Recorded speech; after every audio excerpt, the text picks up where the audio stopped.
Mucho antes de que los europeos pisaran el continente americano, ya existían civilizaciones que francamente nos dejan sin palabras por su nivel de desarrollo. Y hoy, en este recorrido, nos vamos a sumergir de lleno en una de las más fascinantes, la civilización maya.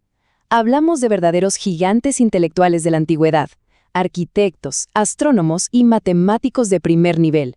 Así que pónganse cómodos porque vamos a descubrir cómo lograron construir un legado tan, pero tan espectacular. Para entender a fondo a los mayas, vamos a guiarnos por 6 puntos clave. Empezaremos con su ubicación geográfica, luego veremos su organización política y social, su economía, sus inmensos aportes culturales, la religión y, para cerrar, el increíble legado que nos dejaron. Punto número 1. Su ubicación geográfica. Los mayas no se quedaron en un solo lugar. Su territorio abarcó lo que hoy es el sur de México, Guatemala, Belice, Honduras y El Salvador. Una zona inmensa. Y ojo, que no era un terreno fácil.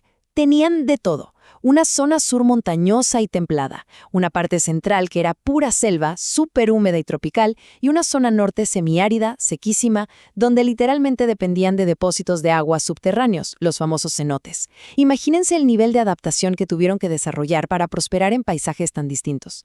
Y justo por esa capacidad de adaptación es que lograron levantar metrópolis que hasta el día de hoy nos quitan el aliento.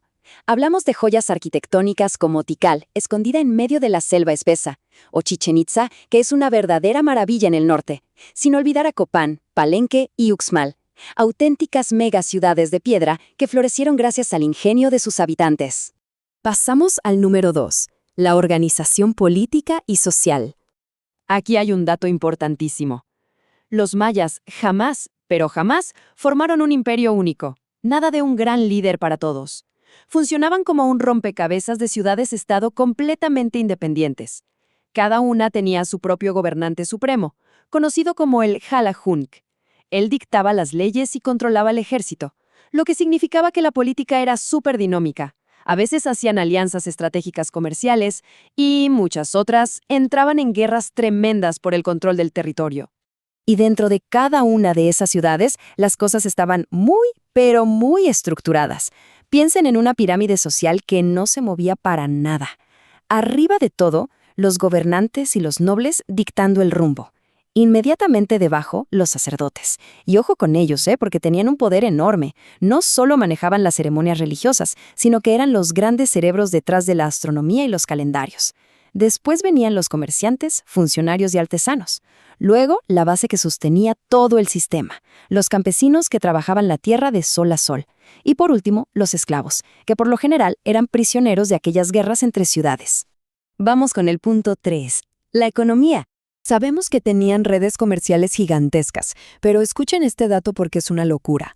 Las semillas de cacao eran tan, pero tan valiosas que las usaban literalmente como dinero, una moneda de cacao. A través de sus rutas comerciales, movían desde alimentos básicos hasta bienes de superlujo, como piezas de jade, cerámicas, plumas de aves exóticas y minerales valiosos. Era una economía súper conectada y vibrante. Pero claro, el motor de toda esa riqueza era la agricultura. Para ellos, el maíz no era solo comida, era algo totalmente sagrado. Pero ¿cómo alimentas a miles de personas en medio de la selva? Pues con pura ingeniería. Se inventaron el sistema de roza y quema. Diseñaron redes de riego avanzadísimas y aprendieron a sacarle el máximo provecho a los terrenos húmedos. Unos verdaderos genios de la supervivencia agrícola. Llegamos al número 4, cultura y aportes. Aquí es donde los mayas de verdad te vuelan la cabeza. El número 0. Fueron una de las primeras civilizaciones en todo el continente americano en entender y utilizar de forma independiente este concepto matemático. Desarrollaron un sistema numérico avanzadísimo que les permitía hacer cálculos de una complejidad asombrosa, muchísimo antes que otras culturas. Y todos esos cálculos matemáticos los aplicaron directo a los astros para dominar el tiempo. Pasaban horas observando el cielo y con esos datos crearon calendarios de una precisión impresionante. Tenían el calendario solar, llamado el Hab, de 365 días, que nos suena bastante familiar, ¿verdad? Y por otro lado, el Tzolk'in, un calendario ritual y sagrado de 260 días. Ahora, para que toda esta ciencia y la historia de sus gobernantes no se perdiera, inventaron un sistema de escritura jeroglífica espectacular. Estos símbolos que ven aquí no son simples dibujos, son textos complejos, tallados en piedra, en enormes estelas, palacios y observatorios. Funcionaban como libros abiertos para dejar testimonio a las futuras generaciones de todo lo que habían descubierto y vivido. Pasemos al punto 5, la religión. Para los mayas, la vida cotidiana, la ciencia y la religión eran exactamente lo mismo. Eran politeístas, creían en muchísimos dioses, todos profundamente conectados con la naturaleza. Entre los principales teníamos a Chac, el vital dios de la lluvia, a Kukulcán, la imponente serpiente emplumada, y a Hunabku, el dios creador de todo. Para ellos, estas deidades tenían el control absoluto sobre el clima, las cosechas y, básicamente, la supervivencia de la ciudad. Entonces, si los dioses controlan tu destino, hay que mantener el equilibrio cueste lo que cueste, ¿no? Por eso, los rituales eran el pan de cada día. Las ofrendas, las ceremonias y, sí, también los sacrificios, eran vistos como actos estrictamente necesarios. Estaban convencidos de que sin estas prácticas, el delicado orden del universo simplemente se vendría abajo. Y así llegamos a nuestro último punto, el número 6, su importancia y legado.